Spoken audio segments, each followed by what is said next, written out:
Right now, the United Nations is heavily involved in the Central African Republic, also known as CAR. It is involved through the Security Council, which you see here meeting on the CAR, as it has declared that it is seized of the matter of the Central African Republic. The Security Council's primary responsibility is the maintenance of international peace and security, and to that end, it has almost limitless power to ensure it. The Security Council is one of the 6 principal organs of the United Nations. It now has 15 members, and they are responsible for maintaining international peace and security. 10 of the members are non-permanent and are elected by the General Assembly for 2-year terms. Final decisions and actions are made when 9 of the 15 members vote affirmatively. However, any one of the permanent members can veto the decision or action. The 5 permanent members are China, France, Russian Federation, United Kingdom, and United States. The 10 non-permanent members are Ecuador, Japan, Malta, Mozambique, Switzerland, Algeria, Guyana, Republic of Korea, Sierra Leone, and Slovenia. Rule 11 of the Security Council rules says here that the Secretary General shall communicate each week to the representatives on the Security Council a summary statement of matters of which the Security Council is seized and of the stage reached in their consideration. And here is that list as of 5 February 2024. And on this list, the Security Council has 66 items of which it is seized. And it's broken down into 2 sections. The first section is the matters that are currently seized, and there are 51 matters currently seized. And the second section is those matters that the Security Council was seized, and there are just a few, and it is totaling 66 matters which are seized. Number 14 on the list is the situation in the Central African Republic, and it is a matter that is currently seized. The dates here have particular significance. The first date is when the item was first taken up by the Council. So the Council here got involved with the CAR on August 6, 1997. And here are the meeting minutes from that first meeting in August 6, 1997. This was the 3,808th meeting of the Security Council. The meeting was given the title of The Situation in the Central African Republic, and it is the title that still exists today. And this agenda item also mentions a letter dated 18 July 1997 from the Permanent Mission of the CAR to the Secretary General and Security Council.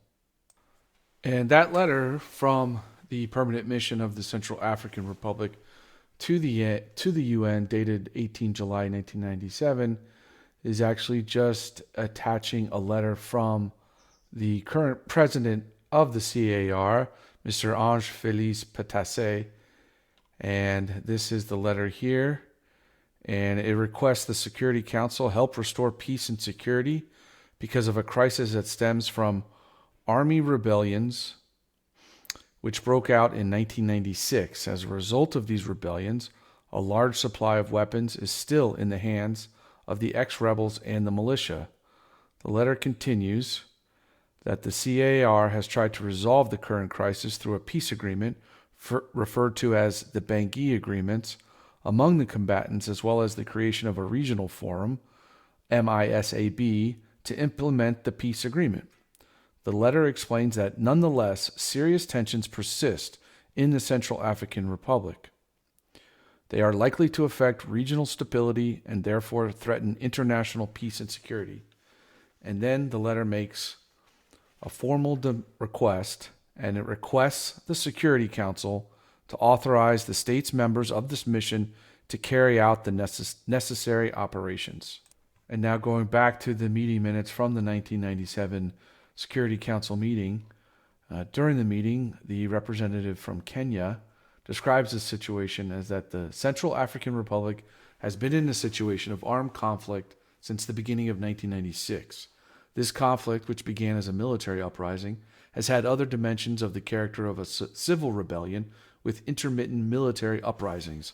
During its duration, it has plunged the country into acute political crisis and unprecedented economic catastrophe. It has affected every aspect of civil life in that country and could destabilize the whole region. This situation poses a threat to international peace and security and requires the urgent attention of the Security Council. And then after other members of the Security Council spoke, at the end of the meeting, the council considered a draft resolution, and it was then voted upon, and it was adopted unanimously as Resolution 1125.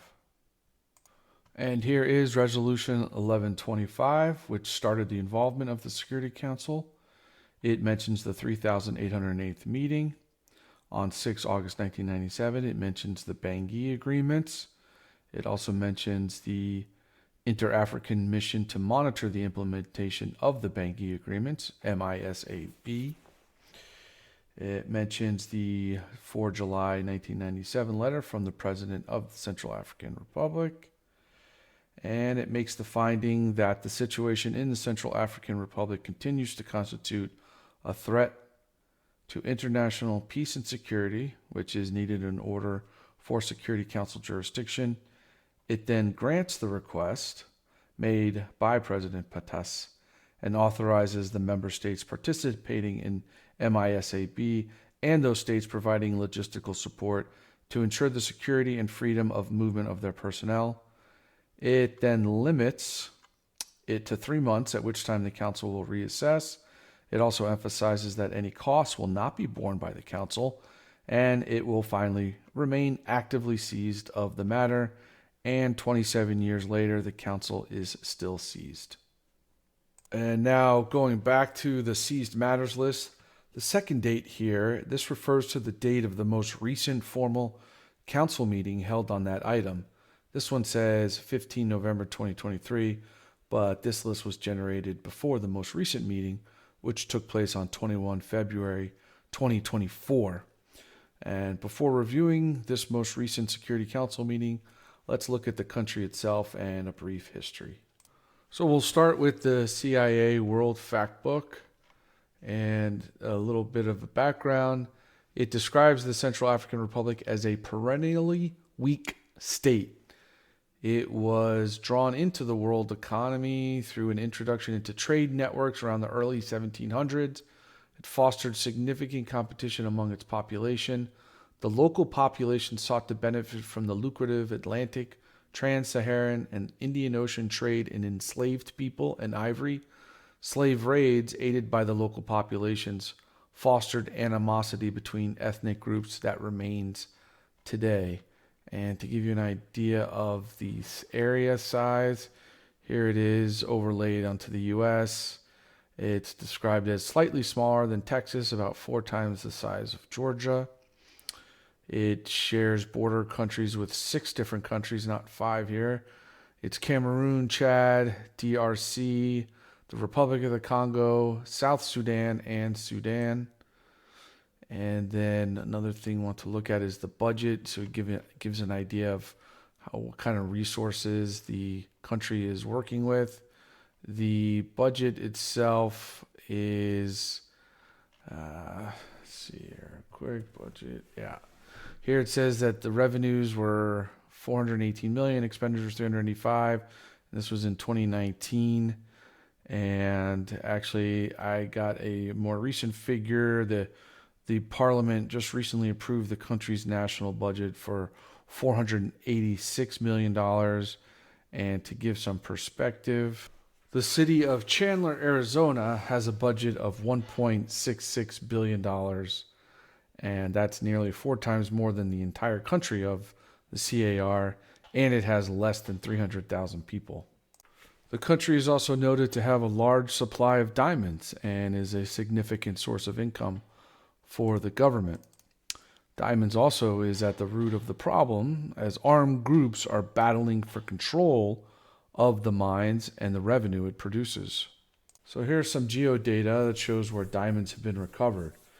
Each point here shows a location of a diamond occurrence, and most of them are here next to the country capital, Bangui. These are just places where diamonds have been recovered.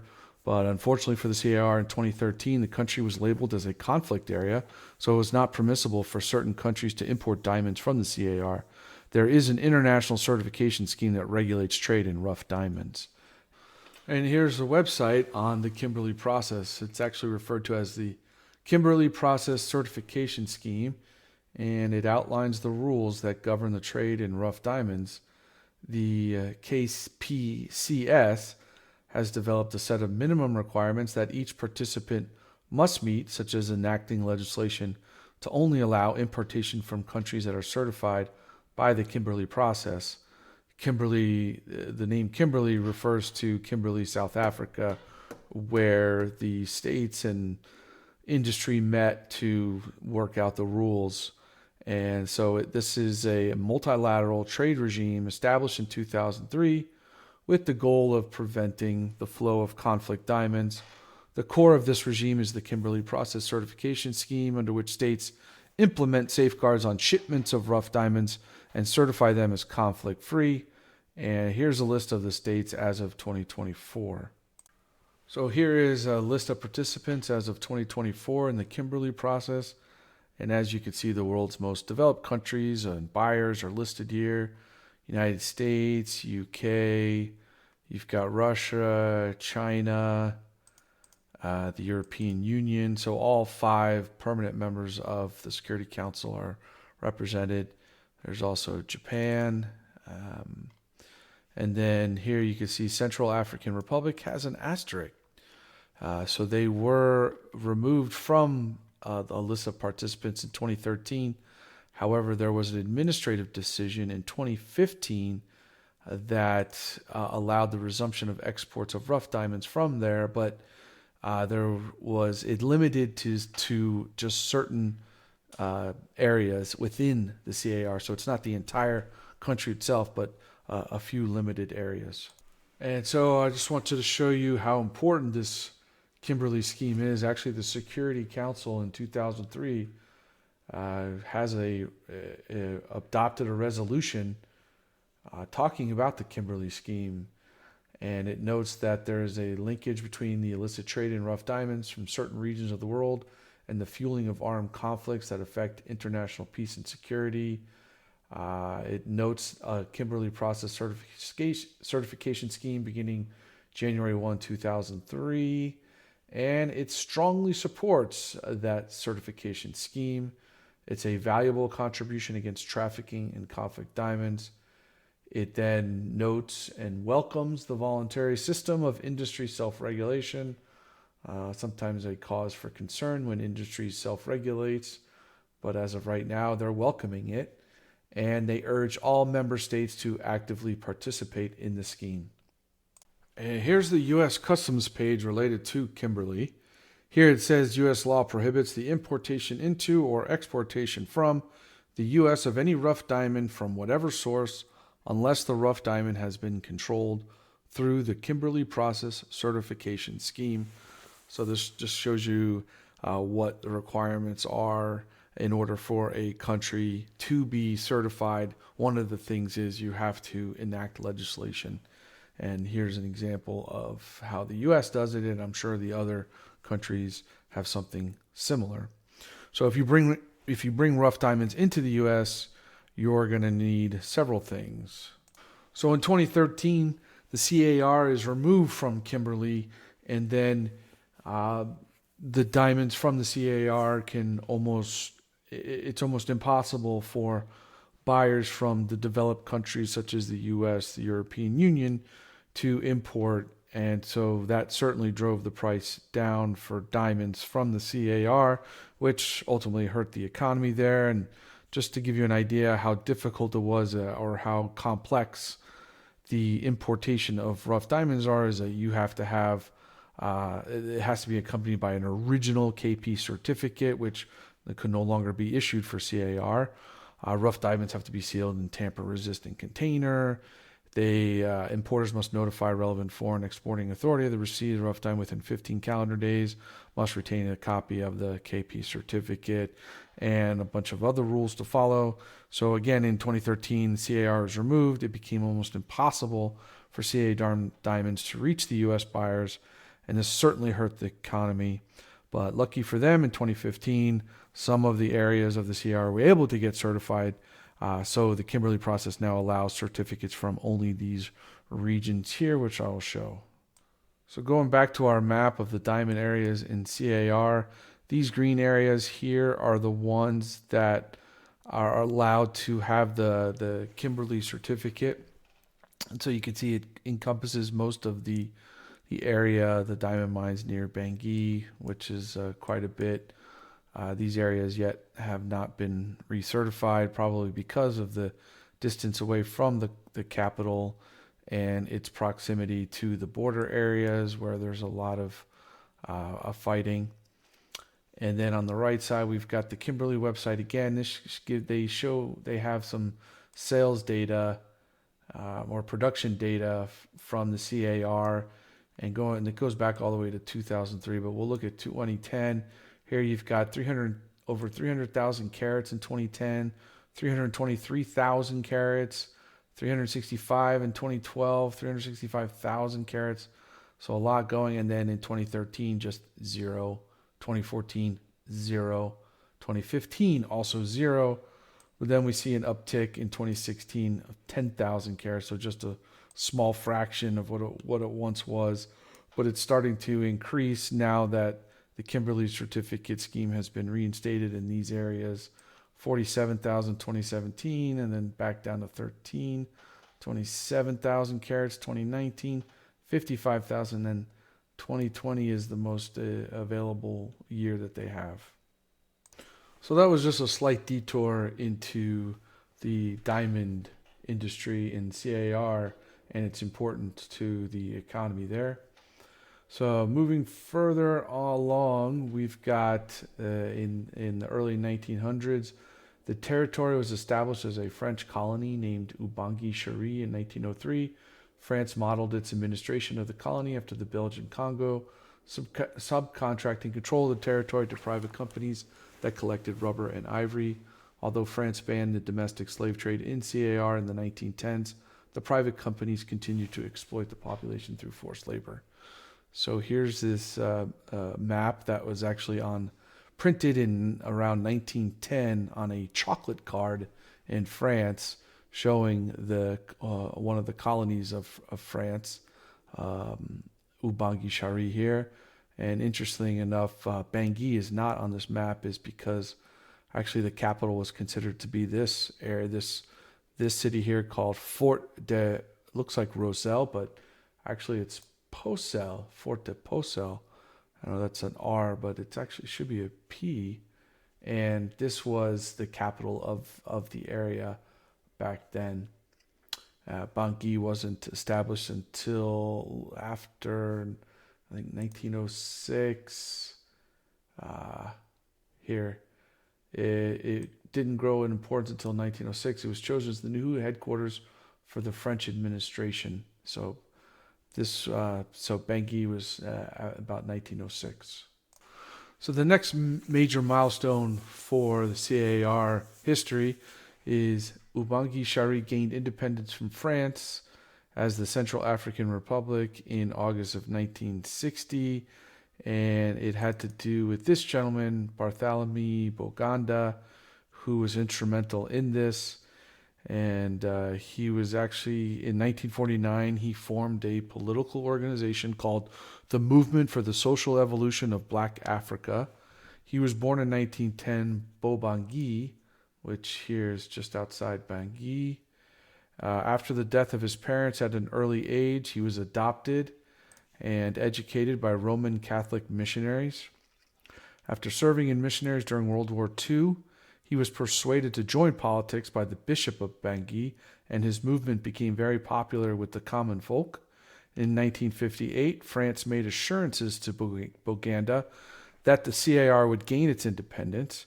After this, Boganda declared the establishment of the Central African Republic and became the autonomous territory's first premier as the president of the Council of Government, and drew up admin reforms and prepared for the next election.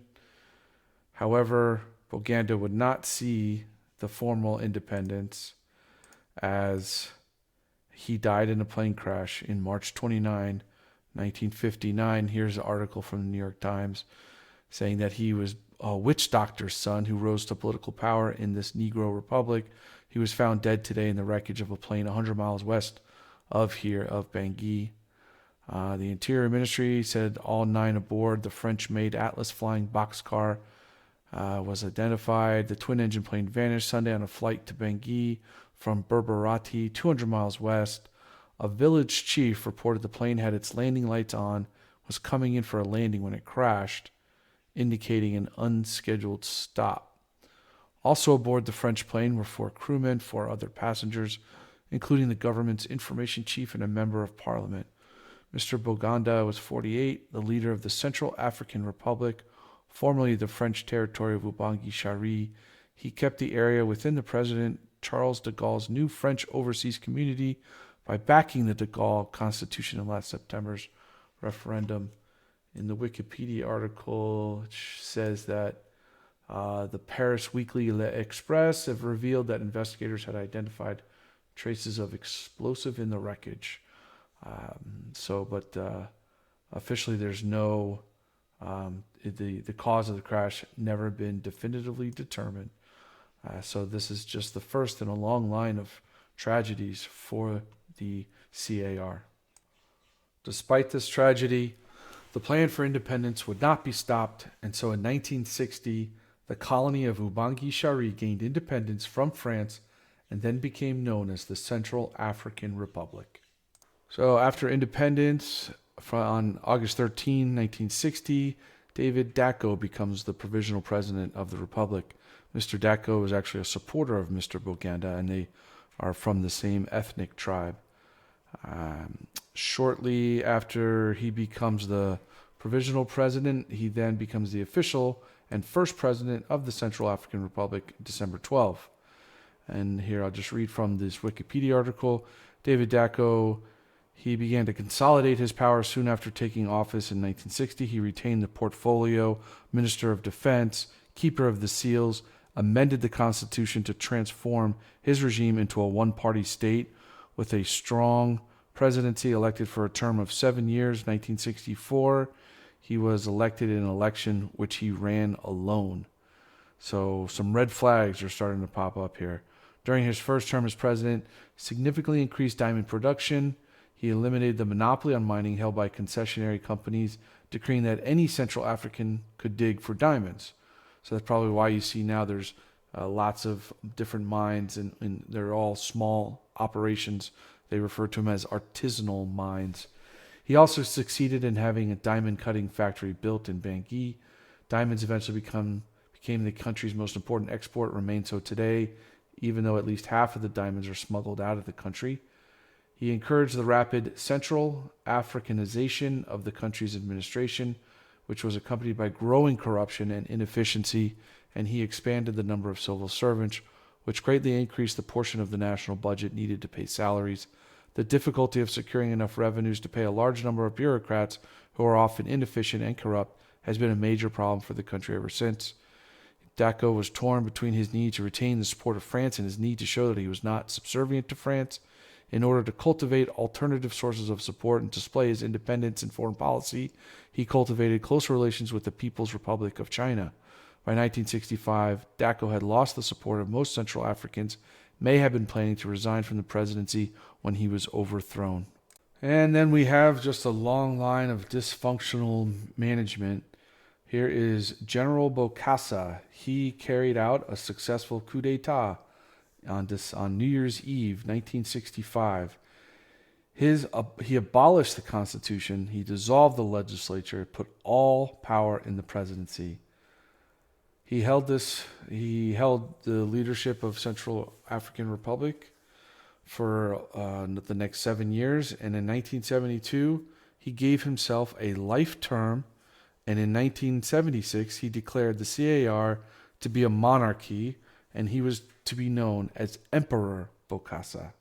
When General Bokassa overthrew David Daco's government, Daco then fled to France, and later the French convinced him to come back to the CAR and they would help him get his power restored. So then in September 1979, French paratroopers carried out Operation Barracuda, which overthrew Bokassa and restored Daco to the presidency.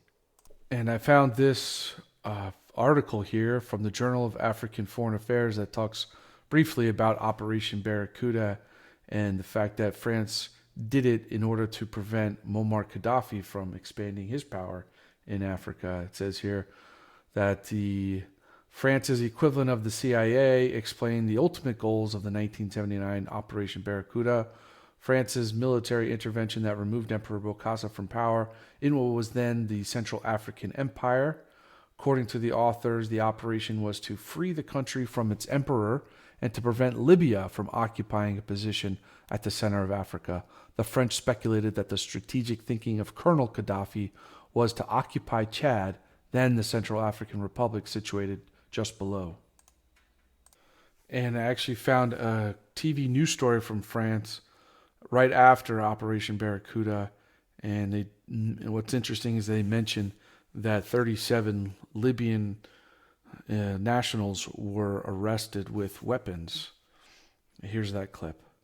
But with regards to his second term, here's an article from wearethemighty.com. It says that Daco's second term as president did not bring long-lasting stability or substantial improvements to the CAR's political and economic situation. His government grappled with numerous challenges such as corruption, human rights abuses, and a floundering economy. Critics also lambasted Daco's administration for its authoritarian tendencies and lack of democratic reforms. And it doesn't really get any better with the next guy. In 1981, General Andre Kolingba overthrew Daco and suspended the constitution and ruled with a military junta.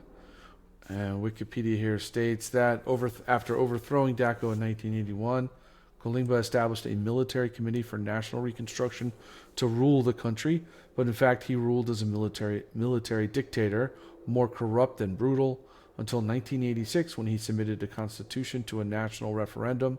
The document was approved with an implausible total of 92%. Under its terms, Kolingba was automatically elected president for a 6-year term. It also established the Central African Democratic Rally as the country's only legal party. Parliamentary elections were held in 1987, in which voters were presented with a single list of RDC candidates. With all candidates effectively handpicked by Kolingba, he effectively held complete political control over the country. In 1990, inspired by the fall of the Berlin Wall, a pro-democracy movement began. Kolingba was opposed, but after pressure from the US, Japan, Germany, and others, Kolingba acquiesced and elections were scheduled to be held in October 1992. Kolingba lost the election and, citing irregularities, did not recognize the result and stayed in power. Through international pressure, elections were held again in 1993. And so here we go. We're into the 90s now, and we'll take a look at the next leader. The next leader was Ange-Philippe Patesse, who became president in 1993 and stripped Kolingba of being general. Patesse was from the northern part of the CAR, opposite from Bangui in the south. He began to replace the southerners with northerners for government jobs, and then tensions rose in the country and violence ensued. And then, in a few years later, the Security Council receives that July 4 letter requesting assistance. Order is somewhat then restored, yet some fighting continues. Patesse wins re-election in 1999, defeating ex-presidents Kolingba and Daco. Then in 2001, Patasse's Army Chief of Staff Francois Bozize starts a rebellion against Patesse. In 2003, while Patesse was out of the country, Bozize's forces captured Bangui and started a transitional government. Bouzize wins the 2005 presidential election and then is reelected 6 years later in 2011. Shortly after Bouzize's reelection, a coalition of anti-government armed groups that identify as Muslim, calling themselves Seleka, attacked several towns and were led by Michel Djotodia. In March 2013, the Seleka forced Bouzize out of the country. Djotodia declares himself president, suspends the constitution, and dissolves the government as well as the National Assembly. In response to the Seleka, an opposition armed group forms known as the Anti-Balaka, composed primarily of Christians. Violence increases and the country is plunged into nearly a full-scale civil war. The UN's presence is helping to prevent that. The international community starts to jump into action when a few months later, on May 28, 2013, the Kimberley process suspends the CAR from participation. And then the Security Council acts on December 5, 2013, with Security Council Resolution 2127. Here it expresses deep concern at the continuing deterioration of the security situation in the CAR, characterized by a total breakdown in law and order, the absence of the rule of law, intersectarian tensions, and further expressing its grave concern about the consequences of instability in the CAR. And then here it says that it does note the decision by the Kimberley process to suspend the CAR.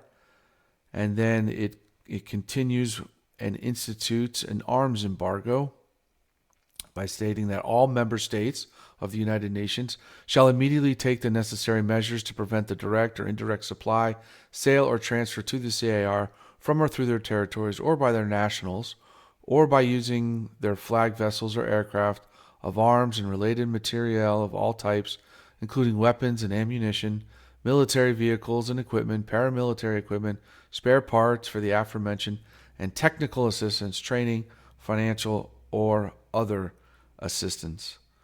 Through all of this pressure, on January 17th, 2014, Djotodia resigns as CAR president and promises to lead a transition to new elections in which he would not be a candidate. A week after Djotodia resigns, in January 2014, Catherine Samba Panza, ex-mayor of Bangui, takes over as president. She studied law in France and was involved in the reconciliation process in the CAR in 1993 when the troubles in the Patassé administration was happening. She was unaffiliated with Seleka or Anti-Balaka and is a successful businesswoman. Her interim administration began preparations to hold elections in February 2015. As the interim president, Samba Panza was ineligible to run. The election was postponed several times because of violence in the capital. The election was finally held in December 2015, but irregularities necessitated a second round of elections. And that was held in February 2016. After the delayed elections are completed, Faustin Archange Touadéra is elected in 2016 and remains in office to this day. Even after Touadéra is elected, fighting continues. Consultations among leaders of the government and armed groups begin, and in 2019, an agreement is signed called the Political Agreement for Peace and Reconciliation in the Central African Republic, also known as the PPR. Here's the PPR being submitted to the Security Council through the UN Secretary General's office. In most agreements, you have two parties that sincerely look to settle differences amicably and in good faith. But when you have an agreement where one of the parties is described as armed, it gives you a little uneasiness. That's the name of the counterparty to the government of the CAR. It's armed groups. We, the government of the Central African, on the one part, and armed groups on the other part. So that's a little scary. But basically, the agreement, the two main sections, you have the part for the government, the commitments of the government, and basically the main one is that they promptly adopt a new act on decentralization. So they want power to be distributed amongst the entire country, not just centrally located in Bangui. So the transfer of skills and resources required at the prefectural and local levels. And then on the other side, the armed groups promise to renounce the recourse to weapons and violence as a means of making any claim, whether political, social, or economic, and thus put an immediate, complete, and irrevocable end to all hostilities and forms of violence between them and against state officials, the defense and security forces, UN staff, and all other humanitarian actors, as well as the abuses committed against civilian populations, herders, and farmers throughout the country. So now we get into recent efforts of the Security Council to help the CAR, and it does it through this office right here, referred to as the United Nations Multidimensional Integrated Stabilization Mission in the Central African Republic.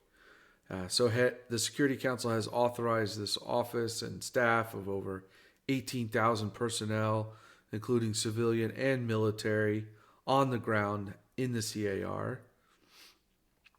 Its mandate began in 2014 when it took over from another UN unit that was also present in the country.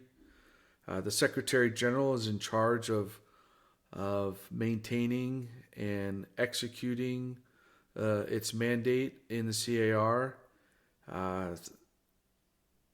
Right now it has a budget of about $1.26 billion for 2023-2024.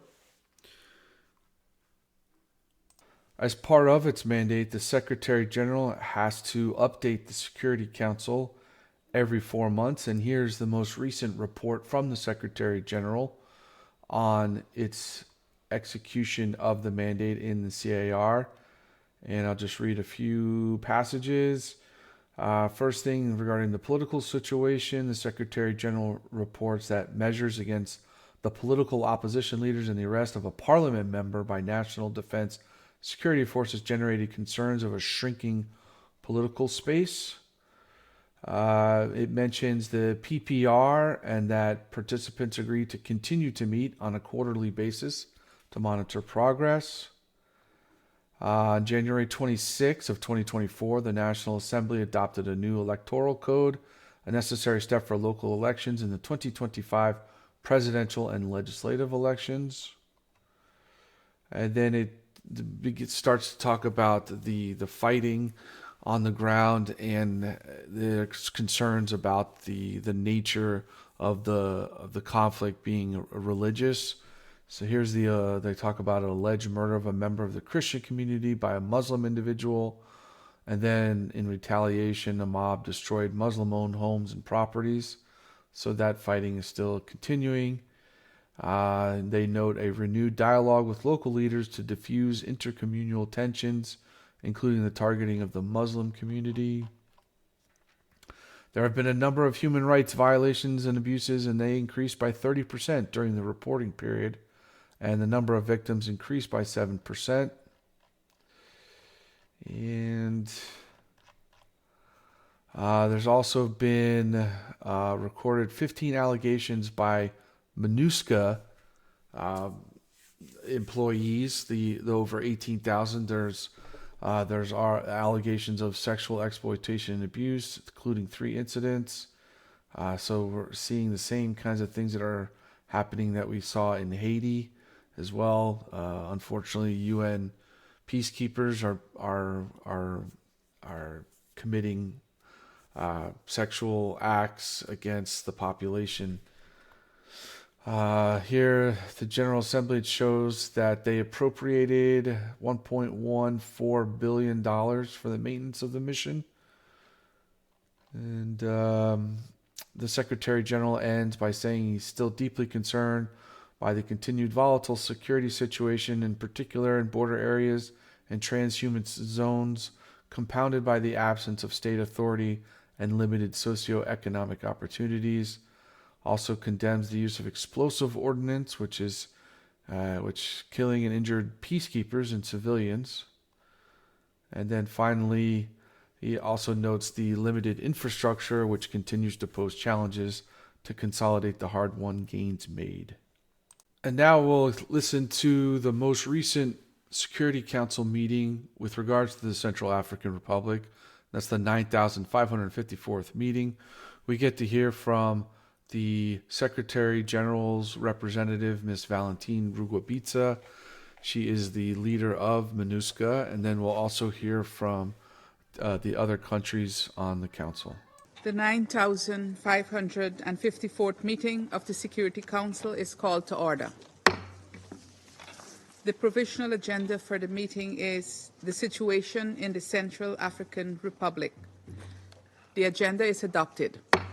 Ms. Rugwabiza is the first to speak, and among other things, she talks about the UN peacekeeper who recently died from ordnance.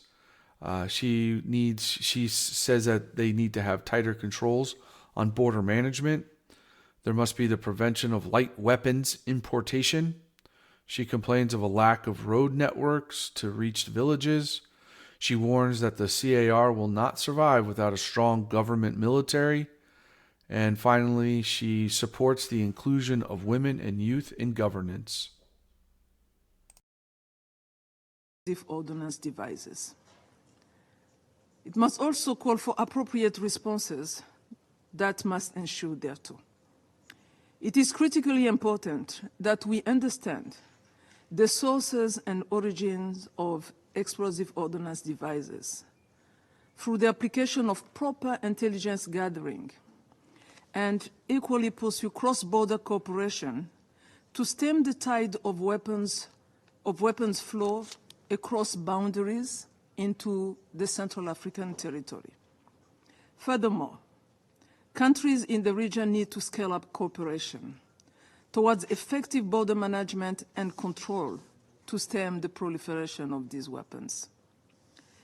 Explosive ordnance devices, as well as light weapons, are not only a threat to the population and peacekeepers, but equally the most serious constraint to the delivery of humanitarian assistance in the Western region, where 50% of the Central African population live. I therefore wish to request this Council support for an urgent, dedicated, and truly multidimensional response to this threat, both for the protection of civilians and safety and security of our peacekeepers. Was a general and clarion call for by women for support that will permit them to play an engaged and active role in the local elections and in the local implementation mechanism of the Peace and Reconciliation Agreement in their respective localities. I intend to continue to use my good offices and mobilize all the mission resources, the UN country team, and other bilateral and multilateral partners towards this goal. A more active and meaningful participation of women and youth in the political life of the Central Africa, especially in the peripheries, is central to the their meaningful inclusion in the political and socio-economic development of their country. France is up next, and after praising MINUSCA, France mentions the need to strengthen cross-border movement of armed groups, denounces attacks by armed groups using explosive devices, mentions violations of human rights by Russia's Wagner Group. Apparently, Wagner Group is providing security for the CAR president's office, and finally stresses the need for free, transparent elections. This area must be expanded. France welcomes the renewal of MINUSCA's mandate, and we also welcome its ongoing efforts with the CAR authorities to bolster state authority throughout the territory. Disarmament, demobilization, reintegration, and repatriation efforts must be pursued, as well as security sector reform. Countries. Continued attacks are being carried out by armed groups against civilians. We condemn violations of human rights and international human law, which have increased by 30% over the previous period, in particular those carried out by the armed groups and Russian mercenaries, primarily Wagner. These violations, as well as conflict-based sexual violence and attacks on children, must not go unpunished. The U.S. is up next, and they also mention the Wagner Group, as well as addressing three key themes: MINUSCA's contributions to peace and security, the need for the mission to operate free of obstruction, and the importance of a political solution to ending the country's ongoing conflict. And welcomes MINUSCA's contributions to building defense and security forces' capacity to assume primary responsibility for CAR security. But as FACA's capacity grows, so too does its responsibility, which is why we are alarmed by reports the Kremlin-backed Wagner Group and FACA burned an entire village to the ground following a December 24 operation, displacing 750 households. Next up is Sierra Leone. They welcome the recent government appointment of an opposition leader. They are concerned about violence by armed groups upon civilians, humanitarian actors, MINUSCA, and the CAR Army. They push for enhanced border security. They are concerned about illicit trafficking in natural resources. They praise CAR's election security plan. They encourage women's participation in elections, and they want the human rights violations to stop. Protecting CAR and its population requires an end to the continuous plunder of its natural resources by armed groups, with the establishment of mechanisms for the traceability and certification of minerals, and the reinforcement of cross-border security. Next up is Korea. Their speech goes on to talk about the need to disarm the armed groups, strengthen election credibility, enhance border security, stop human rights violations, and increase humanitarian assistance. Volatile security situation, especially along the borders with Sudan and Chad, is of deep concern. Porous borders allow cross-border incursions, recruitment and movement of armed combatants, undermining regional stability in a broader perspective. In this context, we commend and fully support MINUSCA in supporting the extension of state authority through assistance in the deployment of national defense and security forces. Next up is Japan, and they also have the same or similar demands as other countries. They want inclusive engagement with all stakeholders. They want to disarm the armed groups, strengthen election credibility, increase protection of women and girls, strengthen border security, and stop human rights violations. We must continue to promote regional cooperation. The activities of armed groups and the illicit flow of weapons, including IEDs, are concentrated in the border areas. We remain deeply concerned over continued human rights violations and abuses committed by armed groups, state agents, and other security personnel. Next up is the United Kingdom. They ask that all parties are included in the peace process. They also bring up the human rights violations by the Wagner Group. And they stress that MINUSCA is the key to Central African Republic recovery. The United Kingdom urges the government of Central African Republic to ensure all parties are included in the peace process and in local elections, and fulfill the decentralization provisions of the political agreement. MINUSCA's good office's role remains central, as ensuring inclusive dialogue at the national and local levels is the only way to address the root causes of conflict. Second, security in Central African Republic will not come through the wrong partners. The Wagner Group's human rights abuses against civilians threaten to cause prolonged insecurity and undo MINUSCA's achievements. Up next is China, and it's always interesting to hear where they land on the U.S.-Russia spectrum. At first, there's no controversy when they discuss supporting the political and peace process, disarming armed groups, and the need to ensure a smooth election process. But when the topic of human rights abuses comes up, they don't address it directly, but rather remind everyone that human rights violations can't be used as a tool to interfere in internal affairs. Notwithstanding that, they still encourage enhanced capacity to protect civilians, tighter border control. They want increasing support for development and reconstruction. And finally, they want the Security Council to keep in mind that eventually the CAR must grow up on its own, and to that end, consider the CAR's request to create a roadmap for withdrawal. Referred to the report on the human rights situation in the CAR released by MINUSCA last December. China is of the view that the human rights situation should be objectively evaluated based on the reality of the CAR, and that human rights should not be used as a tool to interfere in the internal affairs of the country concerned. Joint efforts of the government, MINUSCA, and the international community. At the same time, some armed groups are still carrying out attacks outside Bangui, jeopardizing the safety of civilians and peacekeepers. MINUSCA should continue to enhance its capacity to protect civilians as mandated by the Council and support the CAR armed forces in assuming more security responsibilities. Next up is Ecuador, and they want to enhance the border security with Chad, invest in infrastructure, combat hate speech and disinformation. They want increased participation of women in elections. They want to address human rights abuses. And finally, they want to prevent any more MINUSCA misconduct. Along these lines, MINUSCA's work to raise awareness on and to promote the significant participation of women in local elections is essential and must be bolstered.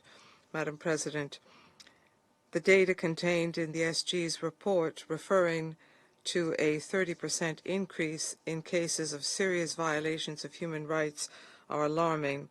In particular, the use of sexual violence and abuse against minors. Next up is Malta. Malta is concerned about armed group kidnappings to control the diamond mining sites, human rights abuses, and border security, in particular, the refugees from Sudan. We condemn activities by armed groups and are deeply concerned by violations committed. These include kidnappings aimed at regaining control of mining sites. We are alarmed that during this reporting period there was a 30% increase in human rights violations and abuses. Malta commends MINUSCA's efforts in engaging with militias to prevent the recruitment and use of children, as well as other grave violations. At the same time, we fully support initiatives aimed at preventing sexual and gender-based violence, including forced marriage and sexual slavery. Up next is Slovenia. They are concerned about civilian casualties and violations against children. They want to disarm armed groups. And finally, they support free and fair elections. Slovenia welcomes the revitalization of the peace process. However, we remain concerned by the persistently volatile security situation and the high number of civilian casualties, including an alarming increase in the number of reported grave violations against children. We call on all... Up next is Switzerland. They call for disarmament, reintegration of former combatants.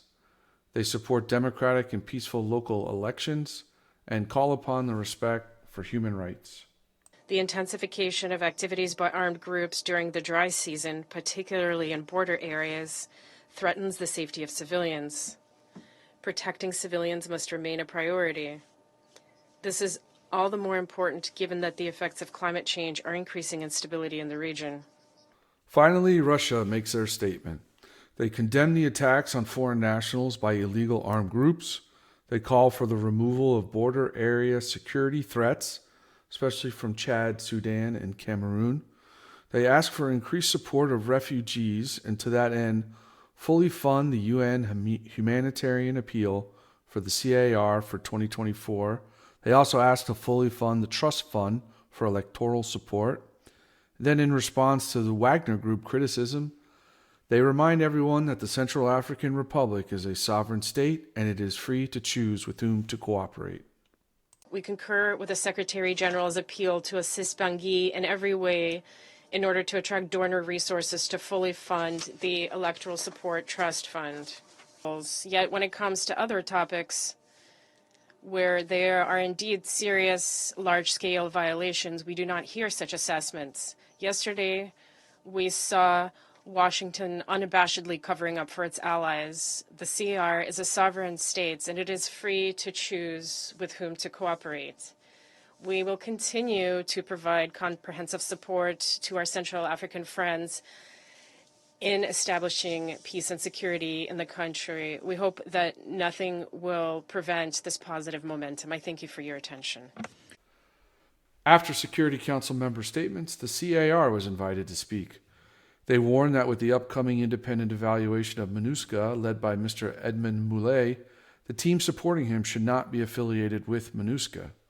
They touted their socio-economic goals for lasting peace, digital transformation of the government, strengthening the education system, digitization of the economic and financial sectors, with a view to greater mobilization of national resources and the adoption of an anti-corruption law. They recognize they still face enormous added constraints in the form of coercive measures imposed on it through sanctions under the Kimberley process, the arms embargo, and the endless weaponization of international financial institutions, which deprives the country of the resources it needs in its quest to achieve the Sustainable Development Goals. They intend to increase women participation in government, and finally, they look forward to a peaceful, transparent, and credible election result. The government, through the full engagement of His Excellency Faustin Archange Touadéra, President of the Republic, Head of State, has tirelessly worked to ensure that all CAR people will be involved in the elections so that we can have peaceful, transparent, and credible results. And we also call on our CAR partners to support this process because this will ensure lasting stability. The Security Council is currently seized of the situation in the Central African Republic. It is helping the country to begin a stable, efficient, and safe society, which it has avoided for nearly a century. The situation is not on the April calendar, but matters related to Sudan and South Sudan are, which, with progress in those countries, will ultimately help CAR. Another Secretary General report is due in June 2024, and I hope to provide an update of that.